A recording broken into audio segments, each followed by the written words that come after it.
Good morning from Gorakshep, the highest settlement before Everest Base Camp. It's December 27th. And we're waiting for our helicopter evacuation. Yeah, you heard me, helicopter evac. Before you get all worried, let me explain. It's not as bad as it sounds, or maybe it is, depending on how you look at it. Yesterday, December 26th, we made it to Everest Base Camp. Is that it there? Yeah. So that's EBC there. Okay. After 10 days of trekking through rocky trails, suspension bridges, and one very questionable decision to take horses to base camp, we were finally there. All right, so that one up there is Everest, the one behind. All right, so we are walking to base camp right now, hiking. Look at the glacier. Oh my God.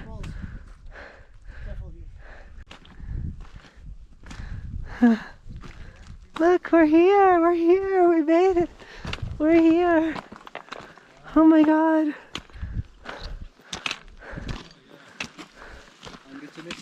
Thank you, Mingmar. Thank you. Oh my God, thank you for believing in us. Thank you for believing in us. We finally stood at 17,598 feet. Did you know that Mount Everest is barely visible from base camp? The views, absolutely breathtaking.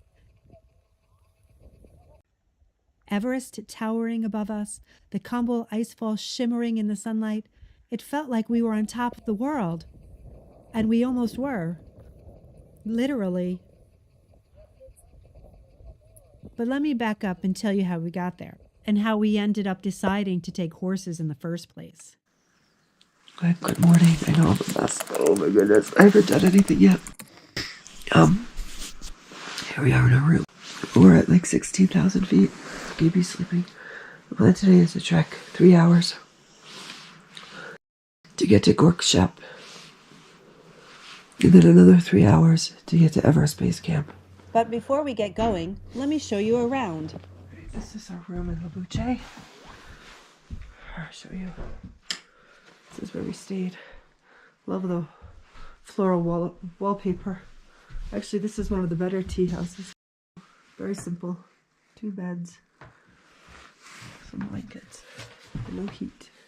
And our view is of the world's highest bakery on our window at 4,930 meters. Nice little sign that says toilet. And the bathrooms are communal. And you get a sink with a bucket of frozen water. Everything is frozen. And then this is the view from the hallway. The mountains. We're very close. We've got one more tea house to go. Then Everest Base Camp. We should reach base camp today. Okay, this is the hotel menu. I just want to show you guys something. Look what you can order. You can order a helicopter at a reasonable price. That's on the menu. Just goes to show you how high we are. That morning, we hiked from Labuche to Gorakshep, arriving by noon. It was a tough hike, steep, rocky, and slow going in the thin air. What an amazing feeling walking into Gorakshep after that grueling hike through the Khumbu Glacier. It's amazing though, beautiful. I would have to say this is the most remote part of the world. Okay, it's 11:40 in the morning. We made it here. So here we are at the tea house in Gorakshep. It's very warm and cozy in here. After a long hike, it was very welcoming. Gaby was here 2 hours prior waiting for us.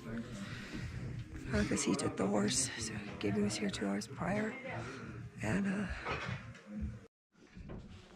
we went to Hashi's house or something. so 57. While we were waiting, I decided to check my O2 levels. 57. Wow, that's low. But I felt fine, just tired. But when I tried to tell Gabriel, I said 59 instead. So clearly, My brain wasn't firing on What's all your pulse? What's your cylinders. oxygen? It was at 76. 76? You're better than mine. I'm 59. I ordered jam with honey, and my jam is completely frozen. I can't even get it out. It's frozen solid. After we ate lunch, we needed to come up with a plan. It was 3 hours to base camp and then a 3-hour walk back. 6 hours round trip. And that's for people who can walk normally. We're not normal. So it was going to take us longer. Mingmar was concerned. He said we can go now and walk back in the dark. We could wait till tomorrow and go, but risk altitude sickness in the night and not be able to go at all. Or we decided on Ravi's idea. We get horses. All of us. What we didn't realize was how nerve-wracking the ride would be. Picture this. You're perched on a horse as it navigates a narrow, rocky trail on one side, a sheer drop waiting to snag you. The horses were calm, but every time they stumbled, my heart jumped in my throat. Let's just say there were a lot of moments where I seriously questioned my life choices. That said, it worked. We made it to base camp in just 45 minutes instead of the usual 3 hours, which gave us plenty of time to hang out, soak in the views, and take way too many photos. The scenery was unreal. Everest looming over us, the icefall glistening, prayer flags. It was everything we'd hoped for and more. Fast forward to today. Gabriel here has been feeling the effects of the altitude. Headaches, nausea, and yeah, his lips even turned a little blue. Don't worry though, he's hanging in there like a champ. The helicopter will take us down to 14,340 feet where he'll be okay.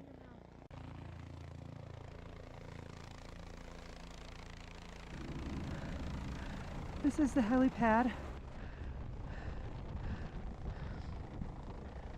We just climbed up here to get to it, and we're gonna get out of here. And honestly, we're not mad about skipping the 5 days it would take us to trek back to Lukla. That's right, 5 days. Mingmar, our guide, an absolute legend, said it would take us 5 days to get back to Lukla. For the average trekker, it would take 3. But let's face it, we're not the average trekkers. Slow and steady is our kind of thing. So yeah, the helicopter is feeling like the right call. Now, here's the thing about helicopter flights from Gorakshep. Because of the high altitude, the air is too thin for the helicopter to carry too much weight. The rule is that only 2 passengers can fly at a time from here to Parichi. So Gabriel and I are going first, and Ravi and Kiran will follow on the next flight. Thankfully, it's a quick turnaround, so we won't be waiting too long to regroup in Parichi. Meanwhile, Mingmar left Gorakshep this morning at 6 a.m. He's walking down to Parichi and will be there by 10. 4 hours. What took 2 days, he's casually knocking out in half a morning. Sure, it's downhill, and he's a Sherpa after all. But the man's a legend, and he's been extremely patient with us this whole time. Mingmar, you deserve a medal, or maybe just a lot of momos when we get back. Okay, so I got the front seat of this helicopter, which is exciting and terrifying at the same time. First time in a helicopter. The pilot immediately picked up on my nerves and started chatting to calm me down. Turns out he used to fly tours in New York City before moving to Nepal. A small world. Talk about a career shift from skyscrapers to the Himalayas. As I look out over the glacier, I can't believe it took us 2 full days to cross it on foot. 2 days of slipping, climbing, and wondering why we signed up for this. And now we're flying over it in less than 5 minutes. The views are jaw-dropping, like something out of National Geographic. From up here, it's beautiful. On foot, it was brutal.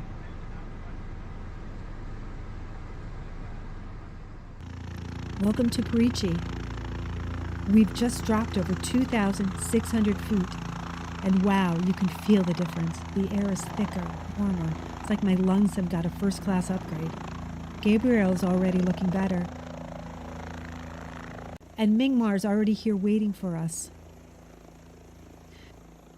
The helicopter turnaround was quick, less than 10 minutes, and Ravi and Kiran were here before we even had time to relax. Now it's time for our final leg, back to Kathmandu. They'll have an ambulance waiting for the helicopter to take us to the ER for a quick checkup. If everything goes smoothly, we should be back in Kathmandu before 11 a.m. Not bad for a morning in the Himalayas. Adventure, check. Everest Base Camp, check. Horse ride of doom, survived. Helicopter ride, 10 out of 10, would definitely recommend. But next time, I plan on walking out of there. And if you're considering a trip to Everest Base Camp, reach out to Northern Trekking Team. They truly are the best.